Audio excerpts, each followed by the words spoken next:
நிச்சயமாக அந்த ஞானசேகரன் அவர்களுக்கு மிகப்பெரிய தண்டனையாக தூக்கு தண்டனையை கொடுக்கணும்னு சொல்லி நான் கேட்டுக்கிறேன். இந்த நேரத்தில் ஒரு ரயில்ல இருந்து சந்தியான்ற பொண்ணு சதீஷ்ன்றவர் தள்ளி விட்டார், லவ் பண்ணலன்னு, அது மட்டும் தூக்கு தண்டனைக்கு போயிருக்கு அந்த வழக்கு.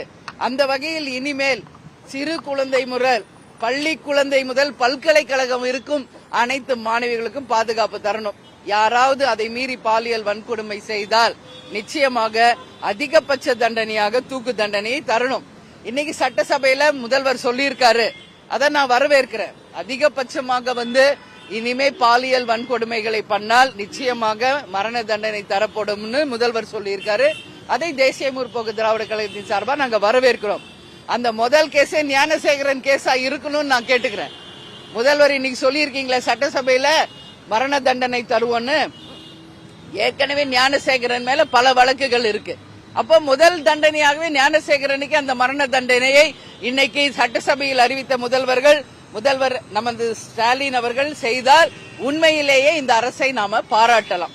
வெறும் சொல்லிட்டு செய்யாம இருக்கக்கூடாது என்பது எங்களுடைய கருத்து. அதே மாதிரி முந்தா நேத்து நான் மேலூர், மதுரையில மேலூர் தாலுகாக்கு சென்று டங்ஸ்டன் திட்டம் அங்க வர இருக்கிறது. அதை எதிர்த்து இன்னைக்கு 48 கிராம மக்கள் இன்னைக்கு போராடிக்கிட்டு இருக்காங்க. மிகப்பெரிய அளவுல அமைதி பேரணி அவங்க நடத்தி இருக்காங்க.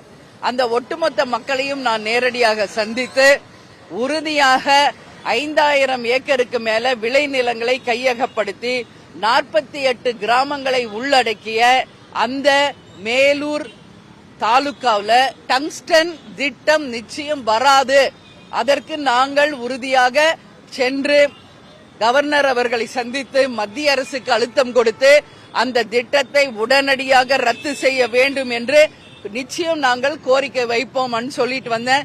அதை கவர்னர் கிட்ட சொன்ன, உறுதியாக மக்களுக்கு அகைன்ஸ்டா நடக்கிற எந்த விஷயத்தையும் நாங்க சென்ட்ரல் கவர்மெண்டோட கவனத்துக்கு கொண்டு போவோம். ஏன்னா விளைநிலங்கள் பயிர் பண்ற அந்த மக்கள் நம்பி இருக்கிறது, அந்த மேலூர் மக்கள் அத்தனை பேரும் நம்பி இருக்கிறது விவசாயத்தை. அங்க நீங்க டங்ஸ்டன் திட்டத்தை கொண்டு வரோம்னு சொன்னா இது எந்த வகையில நியாயம்? ஒட்டுமொத்த மக்கள் இனி கடும் எதிர்ப்பை தெரிவிச்சிருக்காங்க. நான் போயிட்டு வந்தவுடனே அமைச்சரும் எஸ்பியும் கலெக்டரும் போயிருக்காங்க. ஆனா மக்கள் கடுமையான தங்கள் கண்டனத்தை அங்க தெரிவிச்சிருக்காங்க. அதனால நிச்சயமாக அந்த திட்டம் வராது என்று மத்திய அரசு உடனடியாக அறிவிக்க வேண்டும். அதை நாங்கள் கவர்னரிடம் வலியுறுத்தி சொல்லியிருக்கோம். அது மட்டும் இல்லாமல் தமிழக அரசு பாதுகாக்கப்பட்ட வேளாண் மண்டலமாக மேலூர் தாலுகாவை அறிவிக்க வேண்டும் என்பதையும் வலியுறுத்தி இங்க சொல்றேன்.